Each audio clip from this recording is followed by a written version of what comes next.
program Amaanyi g'ekkanisa. Katonda gwe njogerako ayatonda eggulu n'ensi asobola okukola oba waliyo by'omanyi oba waliyo by'otamanyi oba aliwo abakiraba oba tewali akiraba oba okirengera oba tokirengera oba kiringa ekisoboka oba kiringa ekitasoboka Katonda ng'agambye tyagenda kikola aba asobolera ddala okukikola mu linnya lya Yesu Kristo Mukama waffe era omulokozi waffe. Katonda si jjajjaawo, Katonda si kojjaawo, Katonda si kolinjiwo, Katonda si boyfriend wo, Katonda si neighbor wo, Katonda si landlord wo, Katonda si taatawo, Katonda si kojjaawo, Katonda si pasitawo. Katonda ye Katonda. Bw'onooba tosobola kukkiriza ebyo eby'obusirusiru obulokole bukulemye eby'ekirokole birimu okwejjamu waya katonotono lw'osobola okufuuka omugezi eri Katonda. Abawulira muŋambeko nti amiina. Kutuusibwako Bishop David ne Pastor Cindy Kiganda okuva mu Christianity Focus Center Mengo Kisenyi Eroshuan Kiganda Zone. Where else could you be? Now you have it. The voice of choice. Keep it locked on 93 Kingdom FM. Esani Kidezinayo. Njagala kwogera ku amaanyi agali mu kusinza Katonda. Amaanyi agasiŋŋaanibwa mu kusinza Katonda. Bikola by'Abatume 16 olw'19.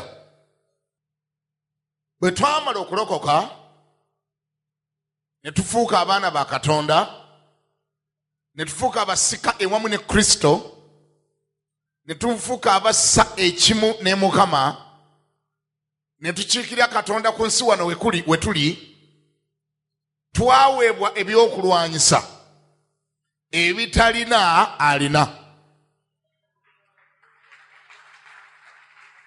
Kiki ekyatuweesa ebyokulwanyisa? Kankwe background. Omuntu nga tannatondebwa, Katonda yasooka kutonda bamalayika. Bamalayika Katonda be yatonda baasooka bonna ne bamugondera ne bamuweereza okutuusa malayika omu gwe baayitanga Lusifa bwe yajeemera Katonda ne yeekulumbaza n'amera amalala agaaleetebwa obuweereza bwe obwali obw'okuyimba n'okutendezanga n'okusinza Mukama. Ettutumu bwe lyayitirira mu ggulu, engalo bwe zaayitirira nga bwe kiri nti kye kikemera ekitera okukwata abayimbi bonna, engalo ezo, enduulu ezo, bangi kubo maculite yaabwe, obukulu bwabwe tebusobola kuhandolinga bungi bwa ngalo ezibakubirwa. Bwe ziyitirira obungi, oluusi engalo ze zibasalirawo ne zibagamba ti engeri gye ziyitiridde obungi kirabika era naawe gy'okomye obukulu. Ekyo ekikemo tekyatandikira ku bayimbi baffe ab'olwaleero. Ekikemo ekyo kyatandikira mu ggulu ku malayika gwe baayitanga Lusifa. Engalo bwe zaamusukkako yalemerera okuhandolinga ettutumu eryali lijja gy'ali. N'alowooza nkirabika ettutumu bwe buyinza n'amaanyi g'alina nti era alabika kati we bituuse asobola n'okuwamba Katonda. Era bwe gutyo bwe gwali. Naye nno Katonda nga bw'atepankirwako n'alyoka amugobayo mu ggulu, Bayibuli ga n'amusindika n'agwa eno ku nsi. Teyakoma kusindikibwa busindikibwa. Malayika ono gwe bayita Lusifa yafiirwa n'ekifo kye, n'afiirwa n'omulimu gwe ogw'obusinza, kulira okusinza n'okutendereza mu ggulu gye yabeeranga. Bw'amala okufiirwa ekifo kye eky'okusinza, Katonda obwetaavu obw'omusinza yabusigaza, n'asigala ng'ayagala asinzibwe. Katonda kyeyava alowooza ku kulipulesinga malayika ono gwe bayitanga Lusifa. N'asalawo atonde nze, n'asalawo atonde ggwe, tumubeererenga ab'okumusinzanga. Mu ngeri emu oba endala, nze naawe ekyatutonza ng'oggyeko ebintu ebirala byonna bye tukola, ekyatutonza ekikulu lwaki tuli balamu, lwaki tuli wano kubanga Katonda atusuubira okumusinzanga. Era buli lw'omisinga okusinza Katonda obeera weerabidde ekyakutonza. Buli lw'ofuuka bize nnyo n'oba nga tolina budde businza Katonda, tolina budde butendeza Katonda, obeera weerabidde ekyakutonza. The original purpose, ekigendwa kya Katonda ekyasookera ddala, lwaki yakulowoozaako n'asalawo akutonde? Yakutonda omusinzenga. Kye bayita service, kaŋŋambiro yakulinaanye nti service. Kye bayita service ng'eno gye tulimu erimu ebintu ebikulu bibiri. Service mulimu ekitundu ekyokusinza n'okutendereza Katonda. Mweno service gye tulimu. Mu service mulimu okuweereza eri Katonda okuyita mu kusinza ne mu kutendereza. Kyokka ate mu service y'emu omwo mulimu n'akatundu Katonda gy'aweerereza gye tuli. Erinnya lya Mukama lyebazibwe. Mu service mulimu ekitundu ekyokuweereza Katonda okuyita mu kumusinza n'okumutenda. Ate era mu service mulimu akatundu aka Katonda okuweereza gye tuli. Okyagoberera? Kati ebyo bibaawo dde. Nga tukuŋŋaanye wano nga bwe walabye twazze, ekitundu kyaffe ekisooka, olw'okubanga Abaganda bagamba nti ow'entanda entono y'asooka okusumulula, essaawa yaffe esooka, ekitundu ekisooka nga tuzzenga wano tukimala mu kusinza n'okutendereza Katonda ayatutonda kubanga akitusuubiramu.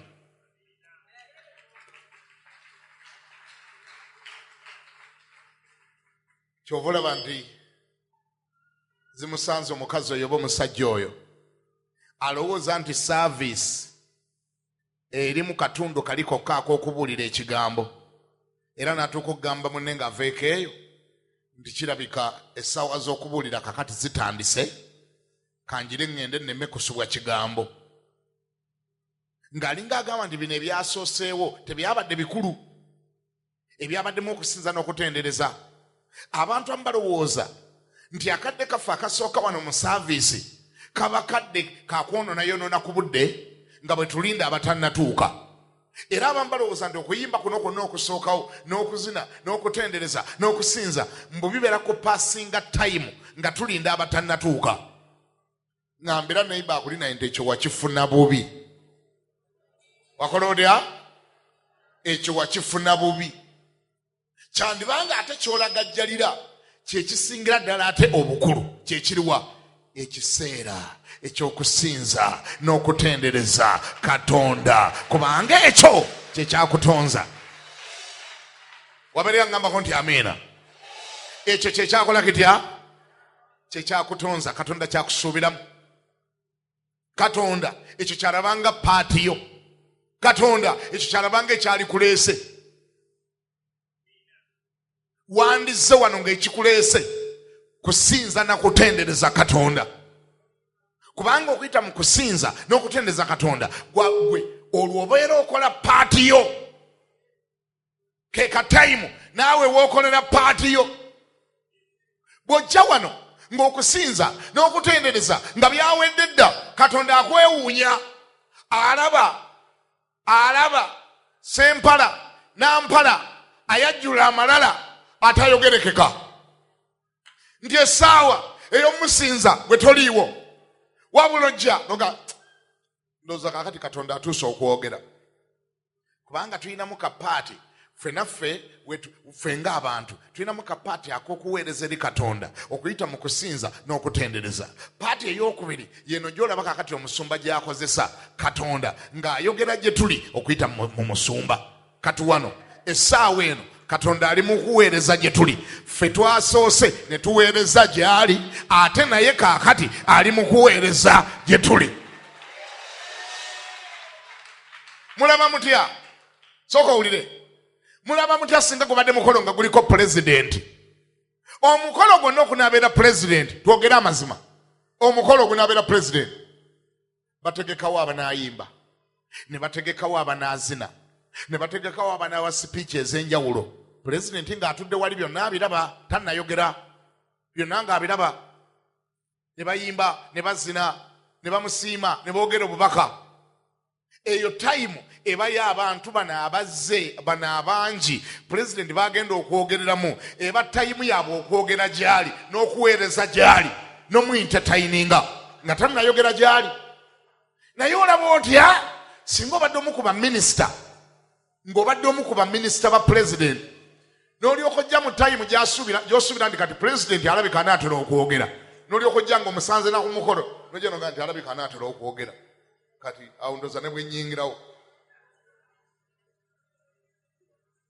Bw'aba president gwe mmanyi omulimu gwe bagusazaamu ku olwo kubanga alaba malala alaba lugezigezi kubanga president tasooka muntu yenna ku mukolo abantu be balina okumusookawo si bwe kibeera gambo yaddamu empisa. President akola atya? Mwe mwenna abajjanga okubuulira kwatandise dda wangi omusango gwe muvunaanibwa malala. Kyova olaba nti oluusi tubaggalira n'ebweru tuga nti ojja kuwulirira bweru kubanga olina amalala tolina good manners tomanyi protocol. Omuntu omukulu akusooka atya ku mukolo? Obanga ne mubulamu bwaffe obwa bulijjo mu bukulembeze waffe obwa wano ku nsi bwe kito bwe kitambula ebya Katonda byatulemerawo okutegeera. Saavisi bwe bagamba nti etandika ssaawa 4:30 beerawo nga tennatandika. Anti owulira amina bwe ziri 3. Owulira amina bwe ziri 6. Lwaki? Kubanga ye ssaawa bagamba batya twagambye ow'entanda entono yasooka okukola atya? Eyo ye ssaawa ey'okusumulula entanda y'entono. Eyo ye ssaawa ey'okusinza, ey'okutendereza, ey'okwebaza. Nti ekyo nga kiwedde bulungi wangi olwo nno ne Katonda waffe nga amaze okusanyuka okuyita mu kusinza okuyita mu kumutendereza Katonda ffe ne yagolokoka n'aweereza eri abantu be. Okusinza n'okutendereza kubanga bw'okabala ennimiro nga tonnagisigamu nsigo. Okusinza n'okutendereza bye bikabala obulamu bwaffe ne bibukabala ng'obulime ne bibuteekateeka ne bagenda okusigamu ensigo ey'ekigambo kya Katonda nga bagisiga ewantu ewaakabaddwa era bw'esigibwamu ewaakabaddwa emera bulungi nekomyawo ebibala. Ani awulira ngambako nti amiina? Ngambirawo yakulinaanye nti bwe tuba tuli wano nga tusinza era nga tutendereza mugambe nti nga tuli wano nga tusinza era nga tutendereza tuba tetulinda gwe kafulu mu kutuuka leeti.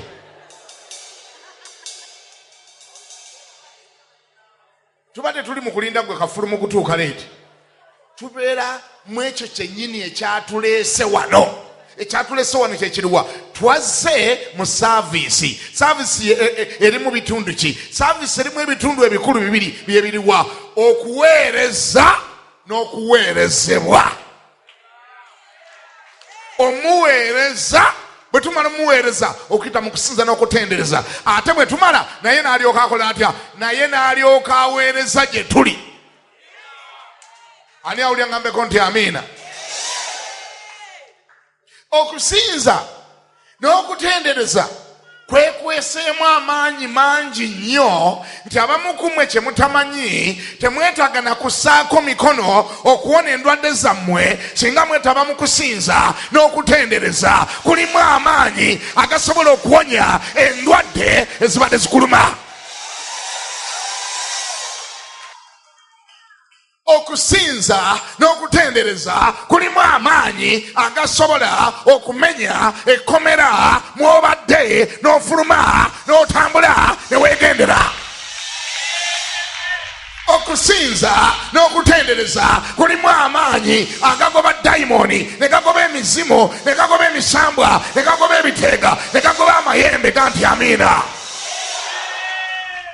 Bayibuli yogera ku musajja gwe bayita Yekosafaati bwe yali ng'alumbiddwa. Yekosafaati yali kabaka wa Isirayiri.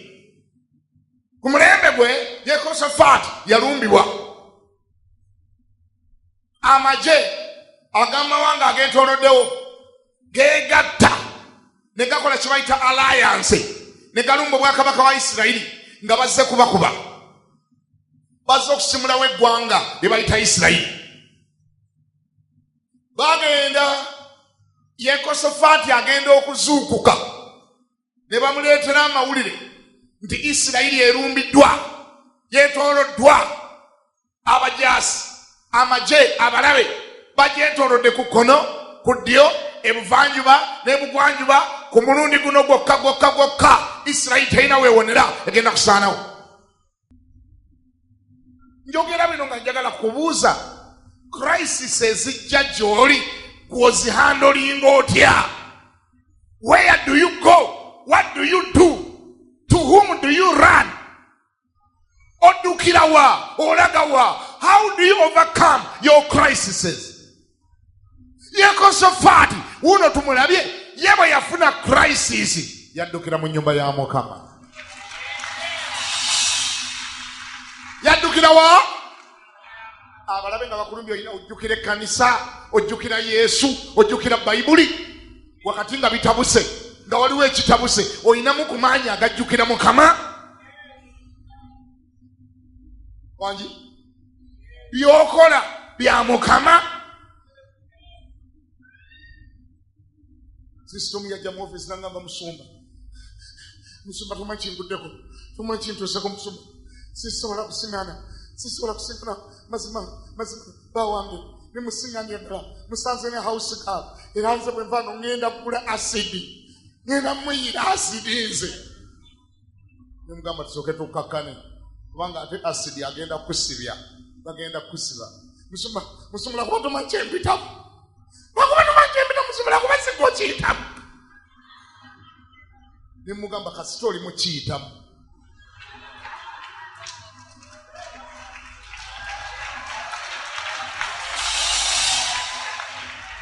Kasita oli mukola ki? Singa obadde okyebaseemu awo naalitidde nnyo, singa obadde okituddemu awo naalitidde nnyo, naye oba oli mu kiyitamu, omuntu bw'ayita mu kintu alwedda n'akituuka emitala. Gamba nti amiina. Nze mbuuza, ebirumba obulamu bwo, crisis, emitawaana, ogihandolinga otya? Okwata otya ebijja gy'oli?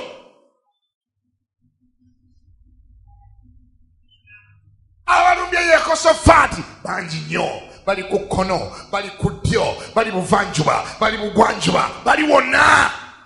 Abammwe pankambu olumbibwa tolumbibwanga nako. Wali olumbiddwako ejjenga lino, wali ofunye ebizibu ebyenkana bino, gwe oyogerera wano. Kama ebasi jusi twabadde n'omusumba Abduraki Musemakula, nze nadde ntegeera kyayogera. Yagambye abantu ababadde nakasero, nagamba sisitomu yamutuukirira mu ofiisi, n'amugamba musumba kino ekintuzeko sino kiraba, musumba singa nkubulira byendimu musumba. Bwe yali tannatandika n'amugamba kati sisita sooka okakkane nze kansooke nkubulira ebyange byempitamu. Bw'omusumba Akiiru n'annyonnyola sisita oli by'ayitamu, bwe yabimalira sisita n'agamba musumba ebyange emberezi ngenze.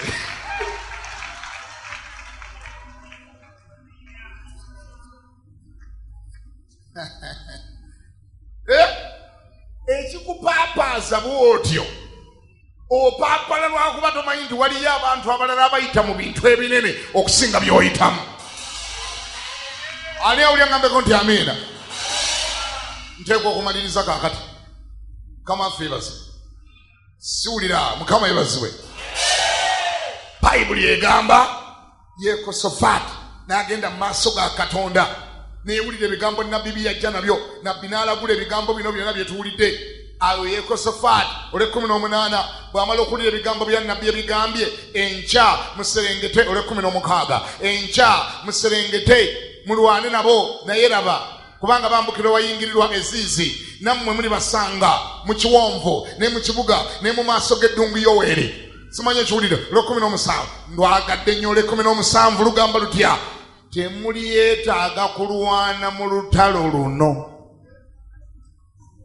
ku front line mugende abalabe bammwe mubalabeko mumpulira ku front line yo mugende abalabe mubalabeko naye temulwana mumpe ku chance mbalwanire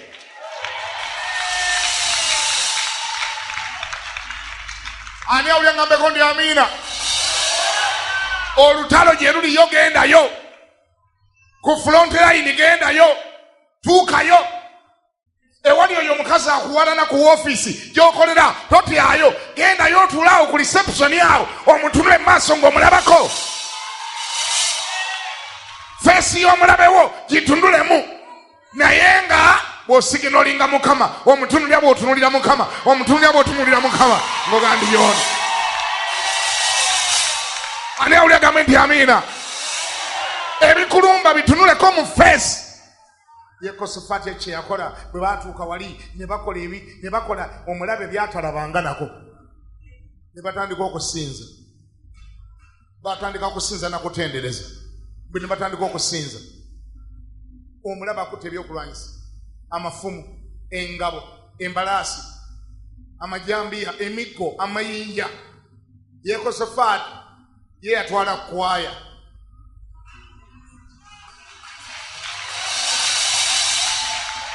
ani awulya ngamba ndi amiina Yekosafaati yatwala kwaya omulabe omanye kati waaliwo nnyonyi n'emizinga gyali teginnajja kati nga bwe muba munaalwana n'abalabe bammwe mujjira ddala ne mweraba nako mubanga bagenda mu kisaawe okusamba omupiira mweraba nako musaza n'olukoloboze mugamba oli musajja lubuuke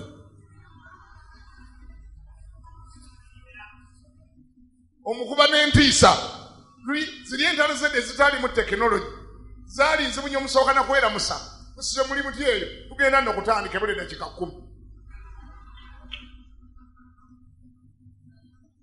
kama yeebazibwe kakati Yekosafaati bw'atuuka bano bagenda okulaba abalabe bamanyi anaatera okutandika ng'ategeka kwaya aba besi mudde mabega aba aluto mwe muddako tena mwe muddeko wali soprano mudde mu maaso omukulu wa kwaya n'atandika haleluya haleluya haleluya haleluya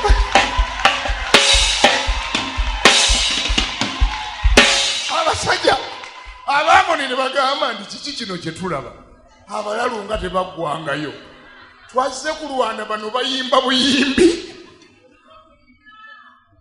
twazze kulwana bano abalokole bayimba buyimbi tubadde tumanyi bagenda kujjayo amafumu obusaale zitandike zaake nga Yekosafaati abiriko nga basumula nnyimba ettendo nga likwatayo ettendo nga lirinnya waggulu nga bali abalabe nga batandika okuseka baba bakyaseka waliwo amaanyi agasiŋŋaanibwa mu kusinza n'okutendereza Mukama kama ti amiina mulokole gwali wano mpulira ng'oli wakati mu kraisisi ng'ogezezaako ebintu ebirala byonna ebintu byonna nga biganye gezaako okusinza n'okutendereza Mukama oba sente ziganye nga balooya balemeddwa abasawo nga balemeddwa buli kyoyogera nga kiweddeyo kati ebyo byonna bireke tandika okusinza n'okutendereza Mukama ne Katonda anaakulwanira oba okube nga lwemiri ozikubira Yesu mu linnya lya Yesu kama nti haleluya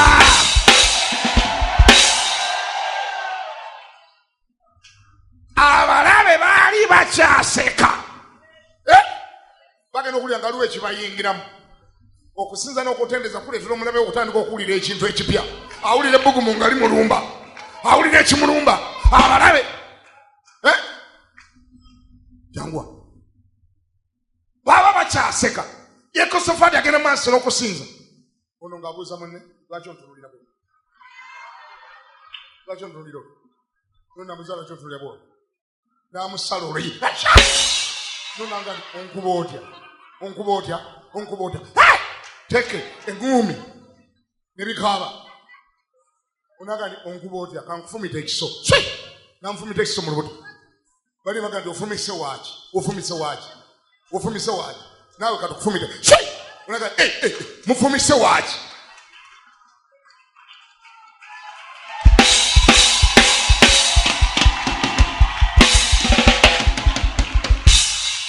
Yoli eyo oyagala abalabe bo beekube bokka na bokka. Sinza Mukama, tendereza Mukama, bagenda kwekuba bokka. Okoyo okwerwanira, waako Katonda chance akulwanire.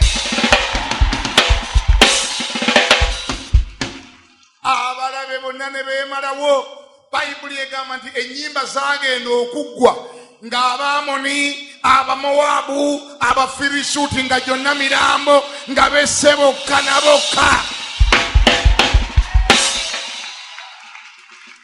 Bassebo ne banyamu mpulire nga mbaliriza. Si nsonga ebyakulumba bifaanana bitya, si nsonga byenkanawo bwenene, si nsonga byavaawa, si nsonga ani yabitandika. Abakulumba bangi kwenkanawa. Nkwegayiridde mukwano, kendeeza ebigambo, obudde bw'omala mu bigambo bukendeeze. Sinza, tendereza, gulumiza Mukama, ne Katonda n'akulwanira entalo. Yimirira okulira Yesu nga mu linnya lya Yesu.